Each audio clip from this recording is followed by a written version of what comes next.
Subscribe कीजिए हमारा channel crazy GK trick और लेटेस्ट वीडियो नोटिफिकेशन के लिए इस बेल आइकन को दबाएं। Hello friends, welcome to crazy GK trick. दोस्तों, आज के इस वीडियो में देखिए हम इंडियन ज्योग्राफी का बहुत ही इंपॉर्टेंट टॉपिक डिस्कस करने वाले हैं, जो कि है इंडियन रिवर, भारतीय नदियां। ठीक है, बहुत ही इंपॉर्टेंट टॉपिक है। हर एग्जाम में दोस्तों यहाँ से एक या दो क्वेश्चन जरूर आपको देखने को मिलेगा।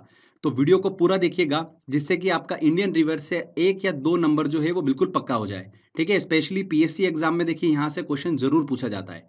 इस टॉपिक को देखिए हम फ्रेंड्स दो लेक्चर में कवर करेंगे। ठीक है, दो वीडियो में हम इसको कवर करेंगे। बहुत ही बड़ा टॉपिक है। पहले वीडियो में देखिए हम सारा थ्योरी सेक्शन को कवर करेंगे, एंड सेकेंड वीडियो में हम इंडियन रिवर से रिलेटेड सभी इंपॉर्टेंट क्वेश्चन जो है वो सॉल्व करेंगे। 50+ इंपॉर्टेंट क्वेश्चन जो लास्ट ईयर एग्जाम में पूछे गए हैं, वो सारे क्वेश्चन जो है हम सॉल्व करेंगे सेकेंड लेक्चर में। ओके, तो पहला लेक्चर जरूर ध्यान से देखिएगा, क्योंकि जो सेकेंड लेक्चर आने वाला है आपको उसी लेक्चर में से एग्जाम में क्वेश्चन देखने को मिल जाएगा। तो लेक्चर को बिना स्किप करिए पूरा देखिएगा। साथ ही फ्रेंड्स, अगर आपको इस वीडियो का पीडीएफ डाउनलोड करना है तो आप क्रेजी जीके ट्रिक का ऐप डाउनलोड कर लीजिए, वहां पर हमने ऑप्शन दे रखा है। तो चलिए लेक्चर को हम शुरू करते हैं। देखिए, सबसे पहले मैं आपसे एक इंपॉर्टेंट चीज डिस्कस कर लेता हूं। दो टर्म आपको देखिए इस लेक्चर में बार बार सुनने को मिलेगी, तो आप कंफ्यूज ना हो, इसलिए मैं आपको पहले वो क्लियर कर देता हूं। एस्चुरी और डेल्टा क्या होता है। एस्चुरी को देखिए हिंदी में बोला जाता है ज्वार नदमुख। ठीक है, तो क्या होता है ये हम पहले डिस्कस कर लेते हैं। सागर तट पर स्थित आधा बंद खारे पानी का वह क्षेत्र होता है एस्चुरी, जहां पर नदियों का ताजा पानी जो है वो समुद्र के खारे पानी के साथ मिलता है। ठीक है, तो आपको क्लियर हुआ एस्चुरी क्या होता है। आधा बंद खारे पानी का वह क्षेत्र जहां पर नदियों का ताजा पानी जो है वो समुद्र के खारे पानी के साथ में मिलता है। क्लियर। कौन कौन सी नदियां जो है वो एस्चुरी बनाती है। नर्मदा नदी, ताप्ती नदी, मांडवी नदी, ये जो नदियां हैं ये एस्चुरी मतलब ज्वार नद मुख का निर्माण करती हैं। आगे लेक्चर में मैं आपको क्लियर करूंगा इस चीज को, बस इतना ध्यान रखिए कि एस्चुरी होता क्या है। आगे बात करते हैं। देखिए, डेल्टा जो है ये क्या होता है। तो देखिए, नदी जहां पर सागर से मिलती है, उस जगह पर नदी द्वारा बहाकर लाई गई मिट्टी के कारण जो मुख्य नदी होती है वो कई सारी धाराओं में बढ़ जाती है। तो उस सागर किनारे त्रिभुजाकार क्षेत्र को ही क्या बोला जाता है, डेल्टा बोला जाता है। डेल्टा जो होते हैं वो प्राय उपजाऊ मिट्टी का निर्माण करते हैं। ठीक है फ्रेंड्स, तो आपको क्लियर हुआ डेल्टा क्या होता है और एस्चुरी क्या होता है। ध्यान रखिएगा, गंगा, ब्रह्मपुत्र, महानदी, गोदावरी, कृष्णा, कावेरी, ये सब जो नदियां हैं ये डेल्टा का निर्माण करती हैं। आगे हम ये लेक्चर में डिस्कस करने वाले हैं। तो बस एस्चुरी क्या होता है और डेल्टा क्या होता है, आई होप आपको समझ में आ गया होगा। चलिए हम स्टार्ट करते हैं कि भारत का जो अपवाह तंत्र है, ड्रेनेज सिस्टम है, वो क्या है। तो सबसे पहले ये वर्ड को हम क्लियर कर लेते हैं कि ड्रेनेज सिस्टम, अपवाह तंत्र होता क्या है। अपवाह तंत्र जो शब्द है ये एक नदी तंत्र की व्याख्या करता है, जिसमें अलग अलग दिशाओं से छोटी छोटी धाराएं आकर एक मुख्य धारा का निर्माण करती हैं, मतलब मुख्य नदी का निर्माण करती हैं। ओके, यहाँ पर जो अलग अलग दिशाओं से छोटी छोटी धाराएं आती है वो मुख्य नदी की क्या होती हैं, सहायक नदियां होती हैं। समझ में आया आपको। अपवाह तंत्र शब्द जो है एक नदी तंत्र की व्याख्या करता है। तो भारत के अपवाह तंत्र ड्रेनेज सिस्टम की हम बात करेंगे तो इसे हम दो भागों में पढ़ेंगे। कौन कौन से। देखिए, स्ट्रक्चर समझ लीजिए पहले कि किस तरीके से हम इस टॉपिक को स्टडी करने वाले हैं। तो देखिए, दो भागों में हम इसको पढ़ने वाले हैं। एक है हिमालयी अपवाह तंत्र और प्रायद्वीपीय अपवाह तंत्र। हिमालयी अपवाह तंत्र में हम सिंधु नदी तंत्र, गंगा नदी तंत्र और ब्रह्मपुत्र नदी तंत्र की बात करेंगे। मतलब इसमें जो मुख्य नदी होगी वो कौन सी होगी, सिंधु नदी होगी, गंगा नदी होगी और ब्रह्मपुत्र नदी होगी। और इन मुख्य नदियों की बहुत सारी क्या होती है, सहायक नदियां होती है। तो वही हम इसमें डिस्कस करने वाले हैं। सेकंड देखिए, प्रायद्वीपीय अपवाह तंत्र में हम मध्य और दक्षिण भारत की नदियों को डिस्कस करेंगे, जैसे कि नर्मदा नदी, ताप्ती नदी, महानदी, गोदावरी, कृष्णा, कावेरी, इन सब नदियों को हम डिस्कस करेंगे प्रायद्वीपीय अपवाह तंत्र में। और लास्ट में देखिए कुछ इंपॉर्टेंट नदियां मैं आपसे डिस्कस करूंगा, जहां से एग्जाम में अक्सर क्वेश्चन पूछ लेते हैं। तो सबसे पहले देखिए हम हिमालयी अपवाह तंत्र की बात करेंगे, जिसमें हम पढ़ेंगे सिंधु नदी तंत्र को। तो देखिए फ्रेंड्स, सिंधु नदी जो है वो बेसिकली तीन देशों में होकर बहती है, चीन, भारत और पाकिस्तान। चीन के देखिए तिब्बत स्थित मानसरोवर झील के निकट इसका उद्गम होता है और उत्तर पश्चिम दिशा में बहते हुए भारत के लद्दाख के दमचोक के पास से इंटर करती हैं। ओके, आगे बहती हुई ये नदी गिलगित से होते हुए दर्दिस्तान के पास में पाकिस्तान में इंटर कर जाती है और कराची के पूर्व से होते हुए अरब सागर में जाकर मिल जाती हैं। इस नदी की कुल लंबाई जो है वो कितनी है, 2880 किलोमीटर है। तो सिंधु नदी का देखिए उद्गम कहाँ से होता है, भारत के बाहर से होता है। चीन के तिब्बत स्थित मानसरोवर झील के निकट से सिंधु नदी का उद्गम होता है। भारत होते हुए ये पाकिस्तान में इंटर करती हैं और अरब सागर में जाकर मिल जाती हैं।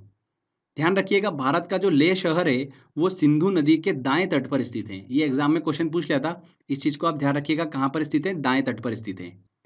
सिंधु नदी के देखिए अरब सागर में मिलने से पहले इसमें 5 प्रमुख इसकी सहायक नदियां जो है वो आकर मिलती है। कौन कौन सी? चेनाब, झेलम, रावी, व्यास और सतलज नदी। ये पांचों नदियां जो है वो सिंधु नदी में आकर मिलती हैं। उसके बाद में सिंधु नदी जो है वो अरब सागर में जाकर मिल जाती हैं। इसमें देखिए चेनाब और सतलज इसकी दो सबसे बड़ी सहायक नदियां हैं। चलिए एक एक करके समझ लेते हैं। चेनाब नदी की हम सबसे पहले बात करते हैं। ये सिंधु नदी की सबसे बड़ी सहायक नदी है। इसका उद्गम जो है वो हिमाचल प्रदेश के देखिए K12 लारा दर्रे से होता है। हिमाचल प्रदेश में इस नदी का निर्माण जो है वो दो नदियों से होता है, एक चंद्रा और भागा। इसलिए इसे हिमाचल प्रदेश में चंद्रभागा नदी के नाम से भी जाना जाता है। चेनाब नदी को चंद्रभागा नदी के नाम से भी जाना जाता है हिमाचल प्रदेश में। इंपॉर्टेंट है, क्वेश्चन पूछा जा सकता है यहाँ से, ध्यान रखिएगा। आगे बहती हुई ये नदी पाकिस्तान में जाकर सिंधु नदी से मिल जाती हैं। सिंधु नदी में मिलने से पहले इसमें झेलम, रावी, सतलज, व्यास नदी आकर मिलती हैं। किसमें? चेनाब नदी में। चलिए कौन सी नदी कहाँ पर मिलती है इस चीज को हम देख लेते हैं। सबसे पहले बात करते हैं झेलम नदी की। झेलम नदी का उद्गम जो है वो कश्मीर घाटी के बेरीनाग के निकट से होता है। ये नदी 170 किलोमीटर भारत पाकिस्तान सीमा का निर्माण करती हुई पाकिस्तान के जंग के निकट चेनाब नदी में आकर मिल जाती हैं। झेलम नदी कहाँ से उद्गम होता है? कश्मीर घाटी के बेरीनाग से इसका उद्गम होता है। इसके बाद देखिए रावी नदी की बात करते हैं तो ये नदी हिमाचल प्रदेश के रोहतांग दर्रे से निकलती है और कश्मीर पंजाब होते हुए पाकिस्तान के जंग के निकट चेनाब नदी में आकर मिल जाती हैं। क्लियर? इसके बाद देखिए सतलज नदी की बात करते हैं। ये नदी जो है तिब्बत के देखिए राक्षस ताल से निकलती हैं और सिंधु नदी के समानांतर बहती हुई हिमाचल प्रदेश में प्रवेश करती हैं। आगे पंजाब होते हुए पाकिस्तान के भावलपुर में चेनाब नदी में जाकर मिल जाती हैं। चेनाब नदी में मिलने से पहले इसमें व्यास नदी जो है वो आकर मिलती है। किसमें? सतलज नदी में। ध्यान रखिएगा, सतलज नदी का जो उद्गम है वो भारत में नहीं होता है। कहाँ पर होता है? तिब्बत के मानसरोवर में होता है। ठीक है, तिब्बत के मानसरोवर स्थित राक्षस ताल से सतलज नदी जो है वो निकलती है। हमने जैसे कि बात करी कि व्यास नदी जो है वो सतलज नदी में आकर मिल जाती है, तो व्यास नदी को डिस्कस कर लेते हैं। व्यास नदी जो है वो रोहतांग दर्रे से निकलती हैं और व्यास नदी हिमाचल प्रदेश के कुल्लू घाटी में बहते हुए पंजाब के हरीके में सतलज नदी से आकर मिल जाती हैं। ओके फ्रेंड्स, हरीके क्षेत्र में जो व्यास और सतलज नदी का संगम होता है वहीं से देश की सबसे लंबी नहर जो है इंदिरा गांधी नहर वो निकलती है। देश की सबसे लंबी नहर जो है इंदिरा गांधी नहर कहाँ से निकलती है? हरीके में निकलती है, जहाँ पर व्यास और सतलज नदी का संगम होता है। ओके, ये नहर जो है पंजाब राजस्थान से होकर गुजरात में एंटर करती है। राजस्थान में इसकी सबसे अधिक लंबाई है 470 किलोमीटर। तो ये चीज़ आपको पता होना चाहिए। साथ ही ध्यान रखिएगा फ्रेंड्स, पाकिस्तान के जैसा कि मैंने आपको बताया कि बहावलपुर में सतलज नदी जो है वो चेनाब नदी से मिलती हैं। तब ये चेनाब से मिलने के बाद में पंचनद नदी का निर्माण करती है। मतलब इस पॉइंट पर पांचों नदियां जो है वो एक हो जाती हैं। झेलम, रावी, सतलज, व्यास और चेनाब, ये पांचों नदियां एक होकर आगे बढ़ती हैं, इसीलिए इसे पंचनद नदी का नाम दिया गया है। मतलब सिंधु नदी में मिलने से पहले 45 किलोमीटर तक ये पांचों नदियां एक होकर आगे बढ़ती हैं। ठीक है, तो पंचनद नदी किसे बोला गया है ये आपको क्लियर हो गया होगा, इस चीज को ध्यान रखिएगा। अब देखिए फ्रेंड्स, दिमाग में एक बात आती है कि सिंधु, चेनाब, झेलम, रावी, सतलज और व्यास नदी जो है ये सारी नदियां भारत में होते हुए बहती हैं, उसके बाद में पाकिस्तान में एंटर करती हैं। तो भारत अगर पूरी तरह से इन नदियों को रोक ले तो पाकिस्तान के पास तो पानी कैसे पहुंचेगा? तो इसको ध्यान में रखकर एक सिंधु जल समझौता हुआ था 1960 में पानी के वितरण के लिए। तो ये चीज़ भी आपको पता होना चाहिए, इसलिए ध्यान से सुनिएगा। 1960 में भारत और पाकिस्तान के बीच में एक संधि हुई थी, सिंधु जल संधि। इस संधि के अनुसार 3 पूर्वी नदियों का कंट्रोल जो है वो किसे दिया गया? भारत को दिया गया, व्यास, रावी और सतलज नदी का। ठीक है, और 3 पश्चिमी नदियां जो थी, सिंधु, चेनाब और झेलम, इन तीनों पश्चिमी नदियों का कंट्रोल किसे दिया गया? पाकिस्तान को दिया गया। तो ये थी सिंधु जल संधि। इस चीज को आप ध्यान रखिएगा, 1960 में हुई थी। किस नदी का कंट्रोल किस देश को दिया गया है ये आपको पता होना चाहिए। व्यास, रावी और सतलज नदी का भारत को दिया गया, सिंधु, चेनाब और झेलम का कंट्रोल दिया गया पाकिस्तान को। तो ये हमने अच्छे से पूरा डिस्कस करा सिंधु नदी तंत्र। आई होप आपको समझ में आया होगा। ठीक है, यहाँ पर जो मुख्य धारा थी वो कौन सी थी? सिंधु नदी थी। उसकी बहुत सारी सहायक नदियाँ थी, झेलम, रावी, सतलज, व्यास और चेनाब, ये उसकी सहायक नदियाँ थी जो हमने अच्छे से डिस्कस कराएं। चलिए आगे हम बात करते हैं अब गंगा नदी तंत्र की। इंपॉर्टेंट है, यहाँ से बहुत क्वेश्चन एग्जाम में पूछे जाते हैं, तो ध्यान से सुनिएगा। गंगा नदी जो है वो भारत की सबसे लंबी नदी है। इसकी कुल लंबाई जो है वो कितनी है? 2525 किलोमीटर है। भारत में इसकी लंबाई कितनी है? 2071 किलोमीटर जो है भारत में इसकी लंबाई है। बाकी जो है वो बांग्लादेश में है। आगे देखिएगा इंपॉर्टेंट चीज, सतोपथ हिमानी से निकली अलकनंदा नदी और गोमुख से निकली भागीरथी नदी जब देवप्रयाग में आकर मिलती हैं, तब इसका संयुक्त रूप जो है वो क्या कहलाता है? गंगा नदी कहलाता है। क्लियर हुआ? बहुत बार एग्जाम में क्वेश्चन पूछा गया है कि देखिए अलकनंदा नदी कहाँ से निकलती है, भागीरथी नदी कहाँ से निकलती है, तो ये चीज आपको पता होना चाहिए। गंगोत्री से 19 किलोमीटर दूर गोमुख से निकलती है भागीरथी नदी। वेरी वेरी इंपॉर्टेंट क्वेश्चन है, ठीक है। बहुत बार एग्जाम में क्वेश्चन ये पूछा गया है। और अलकनंदा नदी और भागीरथी नदी किस स्थान पर आकर मिलती हैं? किस स्थान पर? देवप्रयाग में आकर मिलती हैं। ये चीज आपको पता होना चाहिए। ओके। अलकनंदा नदी की देखिए दो प्रमुख सहायक नदियां हैं, वो ध्यान रखिएगा, एक पिंडार नदी और एक मंदाकिनी नदी। पिंडार नदी जो है ये अलकनंदा को कर्णप्रयाग में आकर मिलती हैं। कहाँ पर मिलती है? कर्णप्रयाग में। और मंदाकिनी नदी जो है ये अलकनंदा को रुद्रप्रयाग में आकर मिलती है। कहाँ पर? रुद्रप्रयाग में। तो कर्णप्रयाग में देखिए अलकनंदा को पिंडार नदी मिलती है, रुद्रप्रयाग में अलकनंदा को मंदाकिनी नदी मिलती है, और देवप्रयाग में अलकनंदा को भागीरथी नदी मिलती है। ठीक है, ये चीज ध्यान रखिएगा, इंपॉर्टेंट है। साथ ही धौली गंगा जो है वो अलकनंदा को विष्णु प्रयाग में आकर मिलती है। और फ्रेंड्स, प्रसिद्ध केदारनाथ मंदिर जो है वो किस नदी के तट पर स्थित है? मंदाकिनी नदी के तट पर ही स्थित है।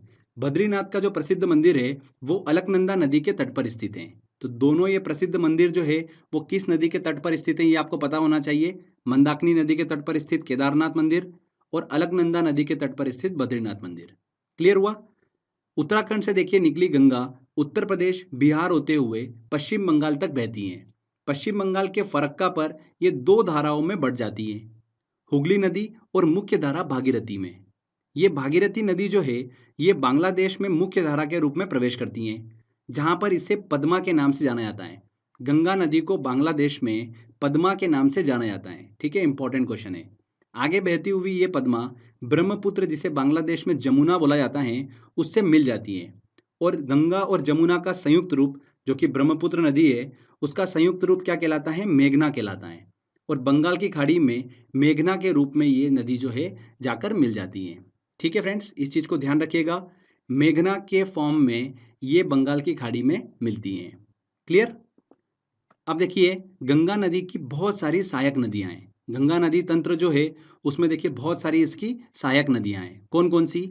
यमुना नदी, कोसी, सोन, गोमती, दामोदर, घाघरा जिसे सरयू नदी कहते हैं, गंडक और रामगंगा नदी। ये सब नदियां जो है गंगा नदी की सहायक नदियां हैं। और बहुत सारी सहायक नदियों की भी अपनी सहायक नदियां हैं, उन सभी को हम अच्छे से डिस्कस करने वाले हैं। तो सबसे पहले हम स्टार्ट करते हैं यमुना नदी से। देखिए गंगा की सबसे बड़ी सहायक नदी अगर कोई सी है तो वो कौन सी है? यमुना नदी है, जो कि उत्तराखंड के बंदरपुर चोटी पर स्थित यमुनोत्री हिमानी से निकलती हैं।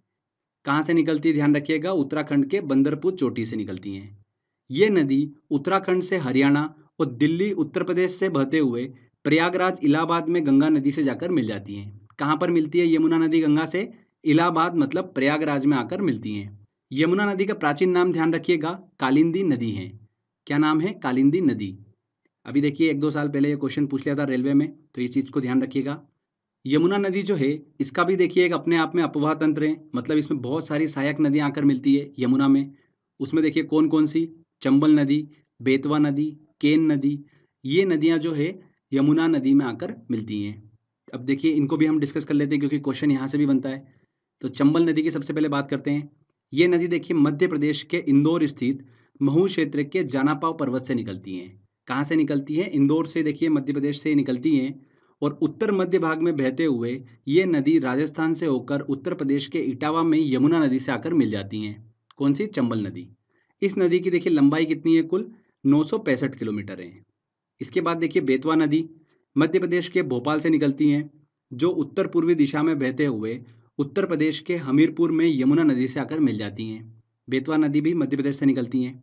ध्यान रखिएगा, एक प्रसिद्ध स्थान सांची जो है वो बेतवा नदी के किनारे पर ही स्थित है। सांची में कई बौद्ध स्मारक हैं। सांची का स्तूप जो है वो अशोक ने 3री शताब्दी ईसा पूर्व में बनाया था। तो सांची जो है वो बेतवा नदी के किनारे पर ही स्थित है।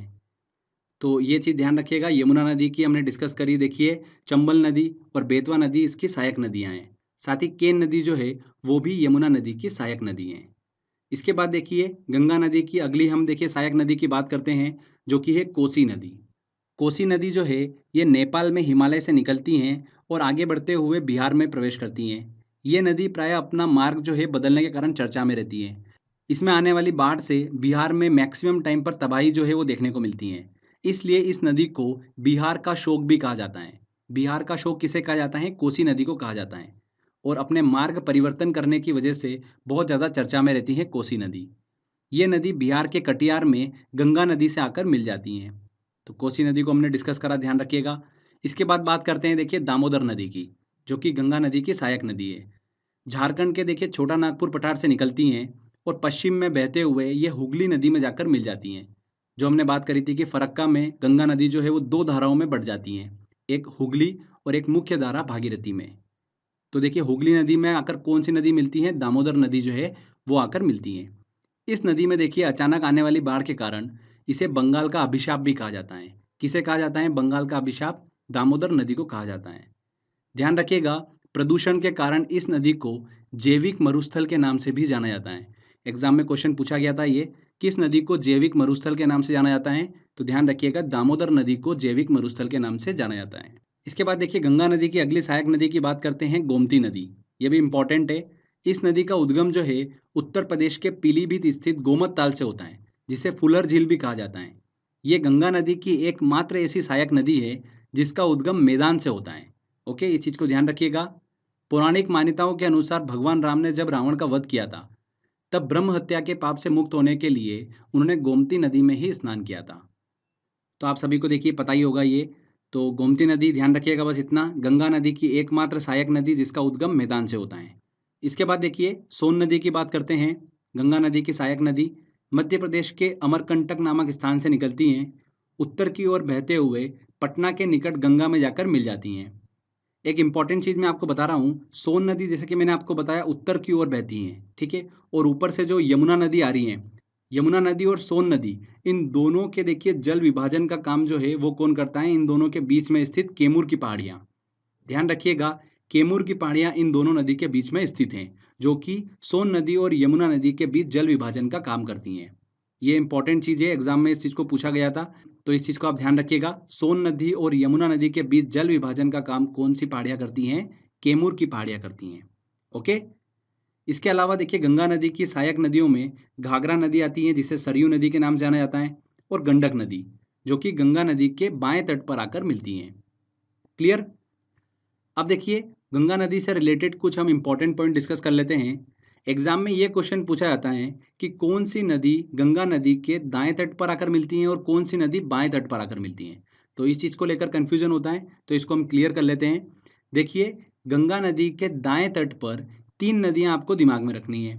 एक है यमुना नदी, सोन नदी और टॉन्स नदी, ठीक है।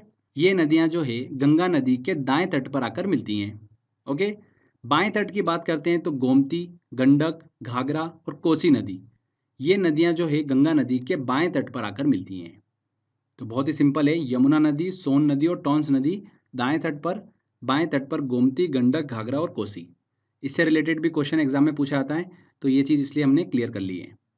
साथ ही फ्रेंड ध्यान रखिएगा, गंगा नदी को 2008 में राष्ट्रीय नदी का दर्जा दिया गया था, और गंगा नदी के किनारे बसा सबसे बड़ा शहर जो है वो कौन सा है? कानपुर है।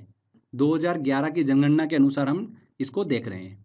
गंगा नदी के किनारे बसा सबसे बड़ा शहर जो है वो कौन सा है? कानपुर है। गंगा नदी के प्रवाह का क्रम अगर हम देखें तो उत्तराखंड से निकलती हैं, उत्तर प्रदेश होते हुए बिहार में इंटर करती हैं, और फिर पश्चिम बंगाल में इंटर करती हैं, और वहाँ से ये बांग्लादेश में चली जाती हैं। ठीक है फ्रेंड्स, तो ये गंगा नदी तंत्र को हमने अच्छे से पूरा डिस्कस करा है। तो क्वेश्चन जो है इससे बाहर कुछ नहीं जाने वाला है, हमने अच्छे से यहाँ पर क्लियर कर लिया है इसको। आगे बात करते हैं फ्रेंड्स हम ब्रह्मपुत्र नदी तंत्र को। ये भी बहुत ही इंपॉर्टेंट है, यहाँ से देखिए आईएएस एग्जाम में बहुत ज़्यादा क्वेश्चन पूछे जाते हैं, तो इसको भी हम क्लियर कर लेते हैं। ब्रह्मपुत्र नदी जो है ये नदी तिब्बत, भारत और बांग्लादेश से होकर बहती हैं। ये नदी तिब्बत के मानसरोवर झील के निकट से निकलती हैं। ध्यान रखिएगा, ब्रह्मपुत्र, सतलज और सिंधु नदियाँ, ये नदियाँ जो है तिब्बत के मानसरोवर के आसपास से ही निकलती हैं। ठीक है। तिब्बत से निकलने वाली इस नदी को तिब्बत में यरलुंग जंगबो के नाम से जाना जाता है। किस नाम से जाना जाता है? यरलुंग जंगबो के नाम से जाना जाता है। साथ ही इसे तिब्बत में सांगपो के नाम से भी जाना जाता है। दोनों नाम ध्यान रखिएगा, यरलुंग जंगबो और सांगपो के नाम से जाना जाता है ब्रह्मपुत्र नदी को तिब्बत में। जब यह नदी भारत के असम घाटी में प्रवेश करती हैं, तब इसे यहाँ पर ब्रह्मपुत्र के नाम से जाना जाता है। साथ ही ब्रह्मपुत्र नदी को अरुणाचल प्रदेश में दिहांग के नाम से जाना जाता है। जब यह नदी असम घाटी में बहते हुए बांग्लादेश में प्रवेश करती हैं, तब इसे वहाँ पर जमुना के नाम से जाना जाता है। देखिए, तिब्बत में इसे यरलुंग जंगबो और सांगपो के नाम से जाना जाता है। भारत में इसे देखिए अरुणाचल प्रदेश में दिहांग के नाम से जाना जाता है। और जब ये बांग्लादेश में इंटर करती हैं, तब इसे जमुना के नाम से जाना जाता है। ठीक है, बांग्लादेश में इसे जमुना के नाम से जाना जाता है। बांग्लादेश में देखिए ये नदी जो है गंगा नदी मतलब पद्मा नदी के साथ में मिल जाती हैं और गंगा ब्रह्मपुत्र संयुक्त रूप से मेघना के नाम से आगे बढ़ती हैं। और विश्व का सबसे बड़ा नदी डेल्टा जो है सुंदरवन डेल्टा का निर्माण करते हुए बंगाल की खाड़ी में जाकर मिल जाती हैं। ठीक है फ्रेंड्स, वेरी वेरी इंपॉर्टेंट है। विश्व का सबसे बड़ा नदी डेल्टा जो है कौन निर्माण करती हैं? गंगा और ब्रह्मपुत्र नदी करती हैं, जिसे सुंदरवन डेल्टा कहते हैं। और लास्ट में ये मेघना नदी जो है बंगाल की खाड़ी में जाकर मिल जाती हैं। क्लियर हुआ आपको? ब्रह्मपुत्र नदी की देखिए सहायक नदियों की बात करते हैं, तो जितना मैं आपको बता रहा हूँ सारी इंपॉर्टेंट है, एक भी मत छोड़िएगा। हर एक सहायक नदी से रिलेटेड एग्जाम में क्वेश्चन पूछा जा चुका है। तीस्ता नदी ब्रह्मपुत्र की देखिए सहायक नदी है। कहाँ से निकलती है? सिक्किम से निकलती है। सुवनसिरी नदी, कमेंग नदी, मानस नदी, दिबांग नदी, लोहित, बराक और कपिली नदी, ये जितनी भी नदियां हैं ये ब्रह्मपुत्र की सहायक नदियां हैं। सारे नाम आपके दिमाग में सेट हो जाना चाहिए। तीस्ता, सुवनसिरी, कमेंग, मानस, दिबांग, लोहित, बराक और कपिली, ये सारी नदियां जो है ब्रह्मपुत्र की सहायक नदियां हैं। इसमें तीस्ता, सुवनसिरी, कमेंग, मानस और दिबांग नदी जो है वो दाएं तट से आकर मिलती है और लोहित, बराक और दिबांग नदी जो है वो बाएं तट से आकर ब्रह्मपुत्र से मिलती हैं। ओके, कुछ इंपॉर्टेंट पॉइंट डिस्कस कर लेते हैं। तीस्ता नदी का उद्गम कहाँ से होता है? सिक्किम से होता है। पश्चिम बंगाल से होते हुए बांग्लादेश में प्रवेश करती हैं और वहाँ ब्रह्मपुत्र से जाकर मिल जाती हैं। लोहित नदी जो है इसे खून की नदी के नाम से भी जाना जाता है। किस नदी को खून की नदी के नाम से जाना जाता है? लोहित नदी को। बराक नदी जो है ये मणिपुर की पहाड़ियों से निकलती हैं, मणिपुर से होते हुए मिजोरम में एंटर करती हैं, असम होते हुए ये बांग्लादेश में प्रवेश करती हैं और मेघना नदी में जाकर मिल जाती हैं। बराक नदी जो है अरुणाचल प्रदेश में इंटर नहीं करती हैं, ये चीज़ आप जरूर ध्यान रखिएगा। ब्रह्मपुत्र नदी जो है गंगा नदी के साथ मिलकर विश्व के सबसे बड़े नदी डेल्टा सुंदरवन डेल्टा का निर्माण करती हैं, जैसा कि हम डिस्कस कर चुके हैं। ब्रह्मपुत्र नदी में ही विश्व का सबसे बड़ा नदी द्वीप वर्ल्ड लार्जेस्ट रिवर आइलैंड जो है माजुली वो स्थित है। कहाँ पर? असम में। माजुली जो है वो विश्व का सबसे बड़ा नदी द्वीप है, ब्रह्मपुत्र नदी में स्थित है। ठीक है, असम में। ये चीज़ आप ध्यान रखिएगा। तो ये ब्रह्मपुत्र नदी तंत्र को हमने अच्छे से डिस्कस करा है। इसमें ब्रह्मपुत्र की सहायक नदियाँ जो मैंने आपको बताई है वो आप बिल्कुल ध्यान रखिएगा, वहाँ से एग्जाम में देखिए बहुत क्वेश्चन पूछे जाते हैं। तो फ्रेंड्स ये देखिए हमने अच्छे से हिमालयी नदी तंत्र को डिस्कस करा, जिसमें हमने सिंधु नदी तंत्र, गंगा नदी तंत्र और ब्रह्मपुत्र नदी तंत्र को अच्छे से डिस्कस करा है। क्लियर? इसके बाद देखिए आगे हम बात करते हैं प्रायद्वीपीय नदी तंत्र की, मतलब दक्षिण भारत की नदियों की। तो हिमालयी नदी तंत्र की तुलना में प्रायद्वीपीय नदी तंत्र जो है वो बहुत अधिक पुराना है। तो ऐसा मत समझिएगा कि हिमालयी नदी तंत्र बहुत अधिक पुराना है, प्रायद्वीपीय नदी तंत्र जो है वो सबसे ज़्यादा पुराना है। ठीक है, दक्षिण भारत की नदियाँ जो है वो प्राय वृक्षनुमा अपवाह तंत्र का निर्माण करती हैं। किस तरीके का अपवाह तंत्र का निर्माण करती हैं? वृक्षनुमा अपवाह तंत्र का निर्माण करती हैं दक्षिण भारत की नदियाँ। प्रायद्वीपीय नदियों के अपवाह तंत्र में हम देखिए कौन कौन सी नदियों को डिस्कस करेंगे। नर्मदा नदी, ताप्ती नदी, माही नदी, गोदावरी, कृष्णा, कावेरी और महानदी को अच्छे से हम डिस्कस करने वाले हैं। इसमें देखिए नर्मदा, ताप्ती और माही नदी जो है वो अरब सागर में गिरती है, पश्चिम की ओर बहते हुए अरब सागर में गिरती हैं। जबकि गोदावरी, कृष्णा, कावेरी और महानदी जो है ये बंगाल की खाड़ी में गिरती हैं। चलिए सबसे पहले हम अरब सागर में गिरने वाली नदियों की बात करते हैं, जिसमें सबसे पहले आती है नर्मदा नदी। वेरी वेरी इंपॉर्टेंट है। मध्य प्रदेश के अमरकंटक से इसकी उत्पत्ति होती है। पश्चिम की ओर बहते हुए 1312 किलोमीटर की दूरी तय करने के बाद में ये खंबात की खाड़ी में जाकर मिल जाती हैं। खंबात की खाड़ी मतलब अरब सागर में जाकर ये मिल जाती हैं। देखिए नर्मदा नदी के उत्तर में पड़ता है विंध्याचल पर्वत और दक्षिण में पड़ता है सतपुड़ा पर्वत। और इन दोनों पर्वतों के बीच में ब्रंश घाटी मतलब रिफ्ट वैली से होते हुए बहती है नर्मदा नदी। इस चीज को ध्यान रखिएगा, रिफ्ट वैली से होते हुए बहती है नर्मदा नदी। ओके, ब्रंश घाटी से होते हुए बहती है नर्मदा नदी। ये नदी मध्य प्रदेश की सबसे बड़ी नदी है। सबसे लंबी नदी कौन सी है? मध्य प्रदेश की नर्मदा नदी है। इसे मध्य प्रदेश की जीवन रेखा कहा जाता है। नर्मदा नदी की सहायक नदियों की बात करें तो उसमें आती है ओरसंग, तवा नदी जो कि बहुत ज़्यादा फेमस है, शेर नदी, ये सभी नर्मदा नदी की सहायक नदियां हैं।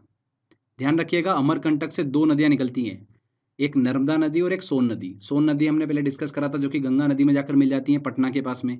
नर्मदा नदी निकलती हैं जो कि ब्रंश घाटी से बहते हुए खंबात की खाड़ी में जाकर मिल जाती हैं। ओके, इसके बाद देखिए हम बात करते हैं अब ताप्ती नदी की, जो कि मध्य प्रदेश के बैतूल जिले के निकट सतपुड़ा पहाड़ियों से निकलती हैं। और ये नदी मध्य प्रदेश, महाराष्ट्र, गुजरात से प्रवाहित होते हुए अरब सागर में जाकर मिल जाती हैं।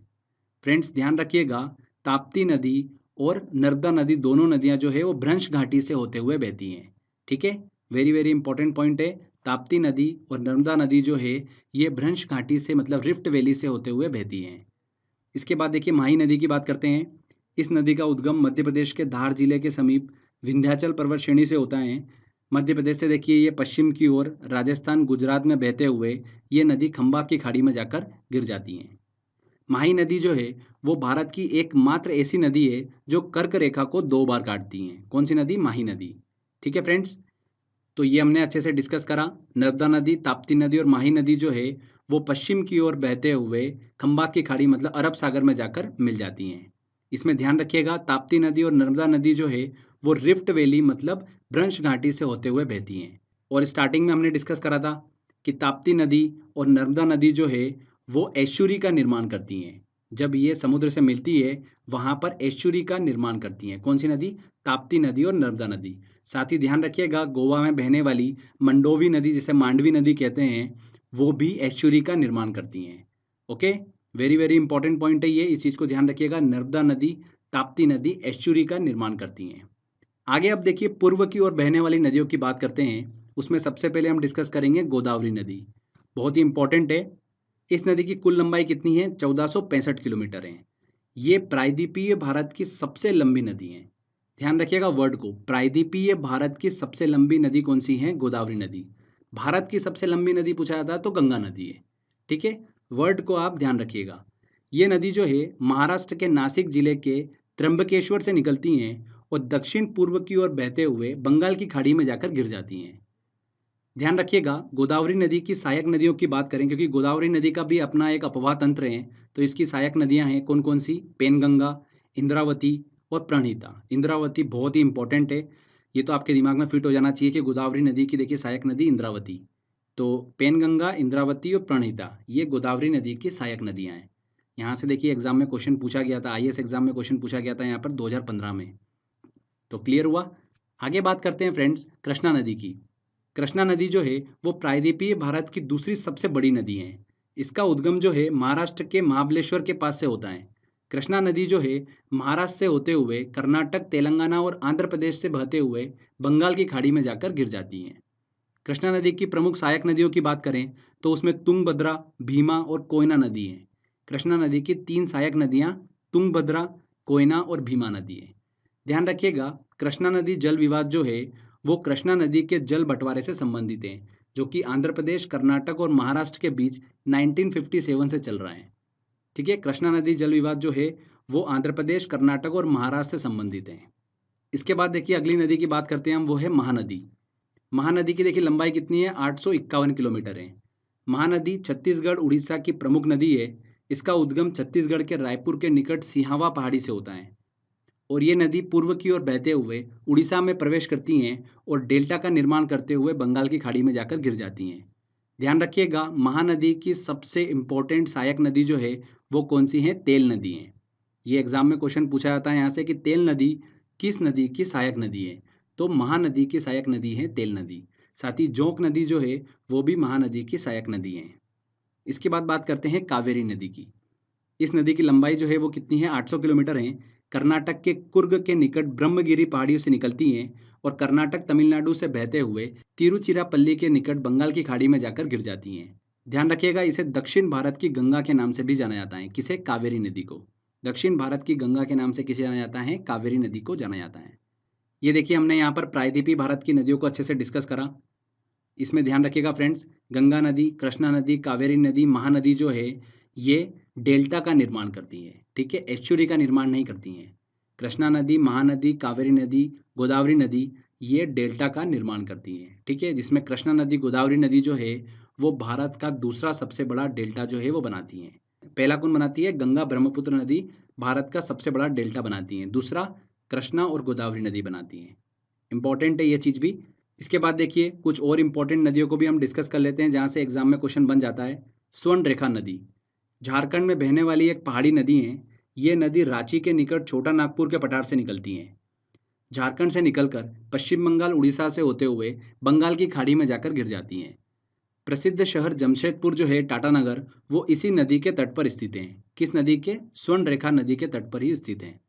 इसके बाद देखिए लूनी नदी की बात करते हैं। इंपॉर्टेंट है, इसका उद्गम अजमेर के निकट अरावली पहाड़ियों के नाग पहाड़ से होता है। राजस्थान से बहते हुए गुजरात में इंटर करती हैं और गुजरात के कच्छ के रण में ये नदी जो है विलुप्त हो जाती है। ये भी एग्जाम में क्वेश्चन पूछा जाता है कि कच्छ के रण में कौन सी नदी विलुप्त हो जाती है? तो लूनी नदी विलुप्त हो जाती है। लूनी नदी को ही सॉल्ट रिवर के नाम से भी जाना जाता है। सॉल्ट रिवर किसे कहा जाता है? लूनी नदी को कहा जाता है। इसके बाद काली नदी को डिस्कस करते हैं। इस नदी को शारदा और काली गंगा के नाम से भी जाना जाता है। ये नदी हिमालय स्थित कालापानी नामक स्थान से निकलती हैं, उत्तराखंड में बहते हुए उत्तर प्रदेश में प्रवेश करती हैं और बहते हुए घाघरा नदी, जिसे सरयू नदी कहते हैं, उसके साथ में जाकर जॉइंट हो जाती हैं, काली नदी। साथ ही ध्यान रखिएगा, वेरी वेरी इंपॉर्टेंट, ये नदी जो है भारत के पूर्व की ओर भारत नेपाल की अंतर्राष्ट्रीय सीमा बनाती है। कौन सी नदी? काली नदी। भारत और नेपाल के बीच में अंतर्राष्ट्रीय सीमा कौन सी नदी बनाती है? काली नदी बनाती है। इसके बाद देखिए पेन्नार नदी को हम डिस्कस कर लेते हैं। पेन्नार नदी जो है वो किसी की सहायक नदी नहीं है, तो इसको लेकर कंफ्यूज मत होइएगा कि कृष्णा नदी या कावेरी नदी की सहायक नदी है, ऐसा नहीं है। पेन्नार नदी जो है भारत की एक प्रमुख नदी है और ये कर्नाटक के नंददुर्ग पहाड़ी से निकलती है। पूरब की ओर 970 किलोमीटर बहकर बंगाल की खाड़ी में जाकर गिर जाती हैं, ठीक है। तो कर्नाटक की प्रमुख नदी है पेन्नार नदी। तो फ्रेंड्स यहाँ पर देखिए हमने हिमालयी नदी तंत्र, प्रायद्वीपीय नदी तंत्र को अच्छे से डिस्कस करा और अलग से कुछ इंपॉर्टेंट नदियों से रिलेटेड पॉइंट्स भी डिस्कस कर लिए। तो यहाँ पर देखिए हमारा ये थ्योरी सेक्शन कंप्लीट होता है। आई होप आपने ध्यान से सुना होगा। लेक्चर कंप्लीट करने के बाद में देखिए अब यहाँ पर सेकंड इंपॉर्टेंट चीज़ ये निकल कर आती है कि जो भी हमने स्टडी करी है इनसे रिलेटेड एग्जाम में किस तरीके से क्वेश्चन पूछे जाते हैं, वो क्वेश्चंस आप इतनी आसानी से सॉल्व कर पाएंगे। इसलिए इसका सेकंड लेक्चर देखना बहुत ही ज़रूरी है, जिससे कि आपका कॉन्फिडेंस जो है वो बढ़ेगा। आप अगर देखिए क्वेश्चन देख के सारे आंसर निकाल लोगे तो आपका कॉन्फिडेंस बढ़ेगा और आपको पता चलेगा कि किस तरीके से एग्जाम में क्वेश्चन पूछे जाते हैं, ठीक है। तो इसका सेकंड लेक्चर जो है जिसमें सारे इंपॉर्टेंट क्वेश्चंस को मैंने सॉल्व करा है, वो लेक्चर जरूर देखिएगा और अपना कॉन्फिडेंस जो है वो बढ़ाइएगा, क्योंकि यहाँ से 1 या 2 नंबर जो है वो ज़रूर एग्जाम में पूछे जाते हैं। तो फ्रेंड्स आज के वीडियो में बस इतना ही था। आई होप आपको ये वीडियो काफ़ी पसंद आया होगा। अगर अच्छा लगा है तो प्लीज़ वीडियो को लाइक करिएगा, शेयर करिएगा और कमेंट करके ज़रूर बताइएगा कि वीडियो कैसा लगा। अगर आपने अभी तक चैनल को सब्सक्राइब नहीं करा है तो सब्सक्राइब भी कर लीजिए, क्योंकि इस तरीके के बेनिफिशियल वीडियो जब भी मैं अपलोड करूँगा आपको उसका बेनिफिट मिलता रहेगा। तो फ्रेंड्स मिलते हैं अगले वीडियो में। जय हिंद, जय भारत।